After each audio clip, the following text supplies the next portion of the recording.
This is sales package e-signature training for selling brokers and agents. What we're going to cover in this session is the sales package e-signature overview, bid submission changes, bid acceptance, verification requirements, and the e-signature process. HUD is going to be using DocuSign for e-signatures on the sales packages. These new requirements are hopefully going to go into place April 28th, and brokers and agents will be required to verify information after the bid is accepted by the asset manager. What is new on the bid submission is there's a conflict of interest section. You'll need to put in the email and phone numbers for the purchasers. There's the buyer select closing agents will be entered here. The broker, if the broker is a purchaser, there's a section for that, and there's a designated signer requirement.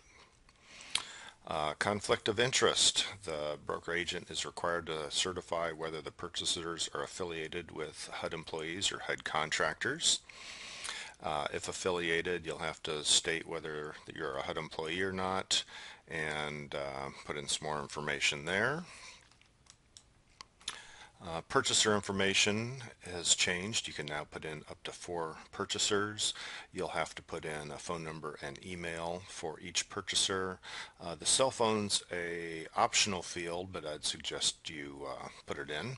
You'll have to have these e-signatures in there to properly get the e-signature file that people are notified via email. In the purchaser section, you can see, this is on the bid submission, you can see it's changed a little bit to have email addresses on there.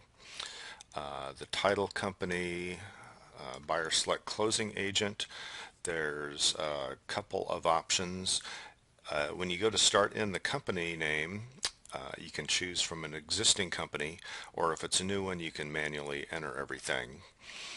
Key thing is you have to have valid email addresses and everything to get this to function properly. And here's the section for the buyer select closing agent. You can see there's spaces down at the bottom for the contact emails. If the broker agent is placing a bid for themselves, they need to verify that on the bid. You also need to designate who the signer is going to be. So this will be the principal broker for the NAID as the default signer. You can update it if there's a different signer. Bid acceptance changes. Once a bid's been accepted, there's a new little box on the bid acceptance screen called checklist. It's actually not a box, it's a link. And when you click on that link, you get this information. You can go in and enter the sales details into the system. You receive a final verification after everything's put in there. It's really important that you do this verification. There's the final verification email. Then the e-signature process starts. Once the performs the final review, the e-signature package is generated. This will include all the HUD forms needed. The envelopes are routed. The contract's called an envelope, and it first goes to the broker agent who placed the bid. He can review the information. Then it goes to the broker signer who needs to sign it. Then it goes to the purchasers, and it has some information about the purchasers down there. And then the buyer select closing agent gets it next. Once everybody signs it, it goes to the asset manager to sign. The signature process is called the signing ceremony, and this is an example of what the email will look like. You click on Review Documents to go into that. Then you click Continue when you go to the website to start signing. You have an option to approve the envelope when it first comes. So the first envelope is going to come to the broker who placed the bid, and you can reject it if you want to, if there's some problem. And then it goes to the designator broker to sign. It has the same type of thing where you click continue at the top and then start, and then it has these little like post-it note little thingies to where you sign. You just click on each one to sign it.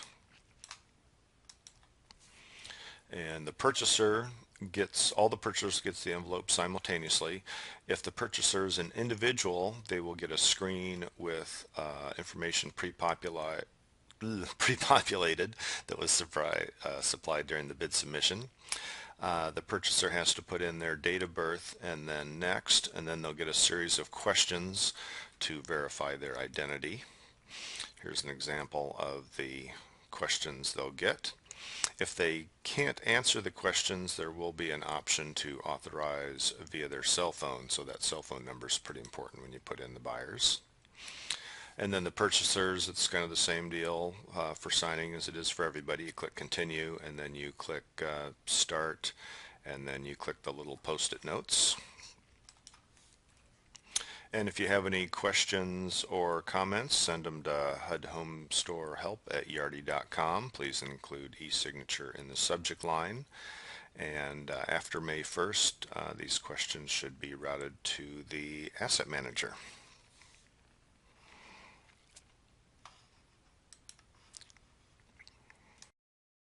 This is Sales